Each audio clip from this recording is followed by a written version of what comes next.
like I'm expected to see these things. And he's going to have to eat this one as down he goes.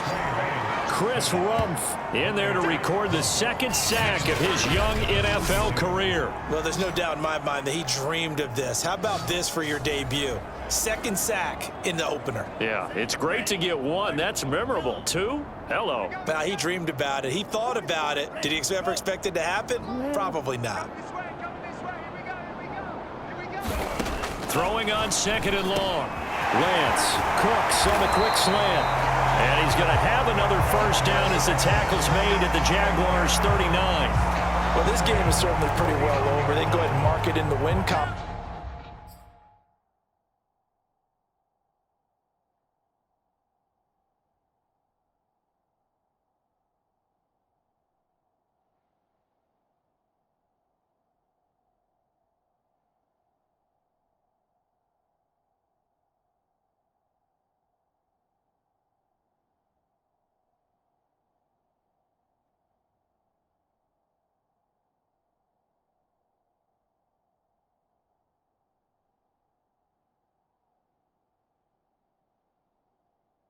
But as a defense, they don't want to get so soft now that everybody just throws the ball all over the place against them, gets big yardage, and puts points on the board. They have pride, too, on that side of the ball. That incompletion is not a surprise with the way that this one has gone, and the frustration, the body language is evident everywhere. This team, they've really been put through the ringer in this one. To throw once more on 2nd and 10. Lance. They get 6. That'll leave them with 3rd and 4. And we've seen him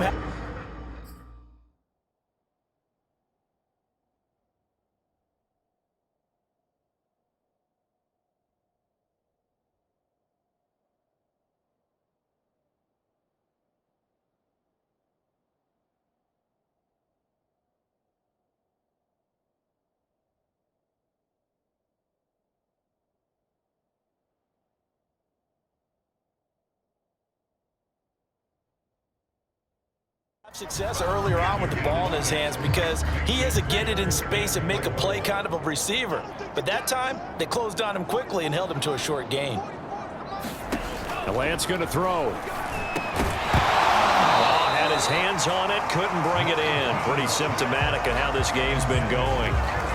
From a defensive perspective, they had exactly what you want anytime they want to.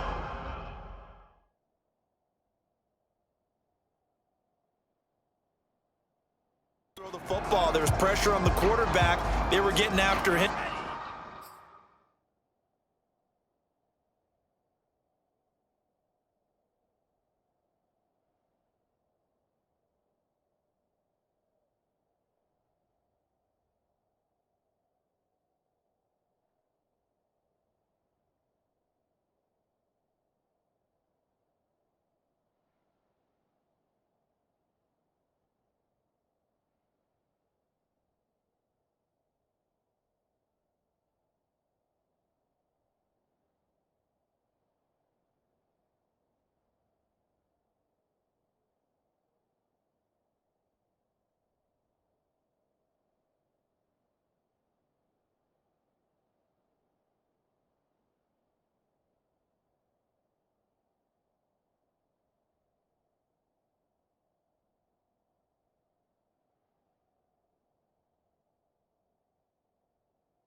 And they tighten down on the receivers and force the incompletion. And they'll go for it. Lance. That's going to be complete to his tight end, Everett. And inside the 20 before he's brought down. Felt compelled to go for it there on 4th down, trailing in the 4th quarter. They got it done. And there's always a lot of pressure on a 4th down call. Doesn't matter the distance. You still have to get it done, as you noted, and they did. 1st and 10, it's Edwards-Helaire with it. And they'll get to him just inside the 15, even after that strong run we witnessed. And now we'll get a timeout. Looks like we've got a Jaguar and some discomfort down there on the field. We'll check on his status when we get back. The last run good for 2. Here's 2nd and 8. And this play gets blown up. They'll lose yardage. Back at the 17. This will be a loss of 3, and now a much tougher 3rd down looming. I like the idea to mix it up from time to time because, let's face it, you can't be predictable. But the execution was a little lacking on this one, right? They might want to go back to the drawing board with that call.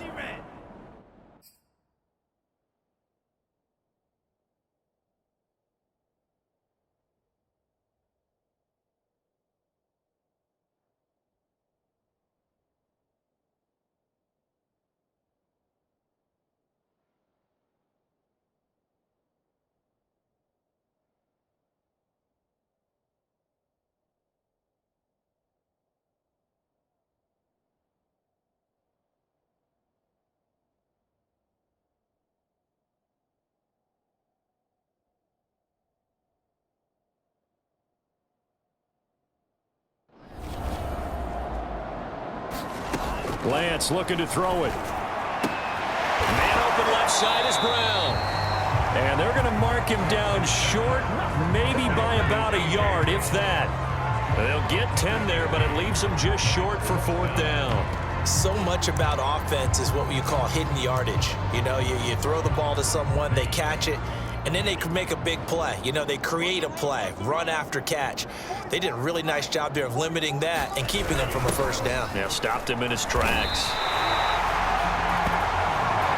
And yes, everyone, that was the fullback carrying the football. I know it's a dying breed, it's a dying position for a lot of people, but I still think it's valuable and important, especially one who can carry the ball. And you need short yardage. What makes sense? Go to a big body, let him plow forward just like he did there. It's still a big man's game. Yeah, he put up a good fight, but he's going to be taken down behind the line of scrimmage. It's a nice second effort we just saw there. So I'm trying to get to the end zone, but a lot of times near the goal line, that second effort can lead to disaster. Make sure you hold on to the football because there's going to be guys swarming when you're carrying it. Off the option, it's Edwards-Helaire. And he gets halfway home from the 4 down to the 2-yard line. Well, they certainly had success throwing the ball on this drive and not as much running it as we just saw once again on that last play. Stopped after a very short gain.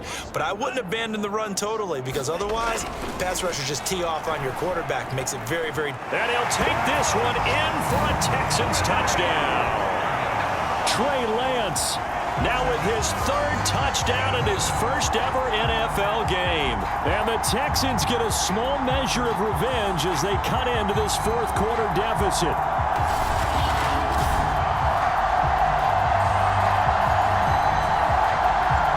McLaughlin now to add the PAT.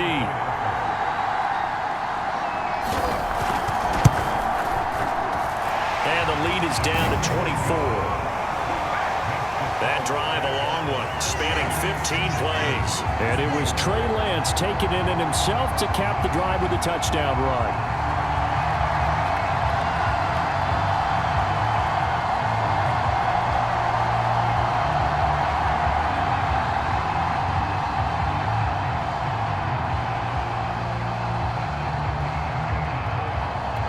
So still lots of work left to do, but here comes the onside kick.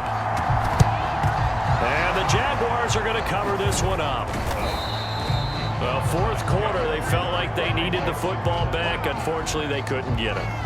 And I know we've brought analytics into the game, and someone has said here that the data says that when a team's expecting an onside kick, 80% of the time, the team expecting it, they do actually recover the ball, which is what we saw here. I just wonder if that number is much more of a anecdotal type of a number. Kind of like when the coaches tell us, well, when you score on special teams, 93% of the time you win the game. I'm still waiting to see that number is empirical. Meanwhile, Jones' throw taken in by Adams. And he'll get this one down near the 20-yard line, just shy of the 20. Partner, I have to tell you, just one word keeps coming to mind from watching them this afternoon, and that's impressive. They have been impressive from the opening kickoff, and they haven't let up here even into the 4th quarter. Oh, leaping, and he makes the grab. And he's brought down after a very nice gain. Still throwing the football here, even with the big lead. Yeah, I know you and I came up in a different era, and we think about sportsmanship and all that. Other people think about fantasy points and getting their numbers. That's all they care about right now.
They'll run it with Jacobs, and he'll take this into the end zone. Touchdown, Jacksonville. Josh Jacobs with now 3 Week 1 touchdowns. And the Jaguars are pouring it on. Extra point good by Gostkowski, and the lead will swell by 1 more. The drive there only spanning 3 plays. And it was capped off by a touchdown run from Josh Jacobs. Gostkowski now, after the touchdown, he'll send this one away.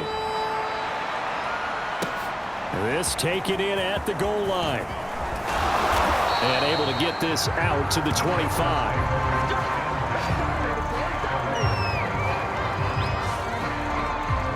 The Texans back out there and ready to go.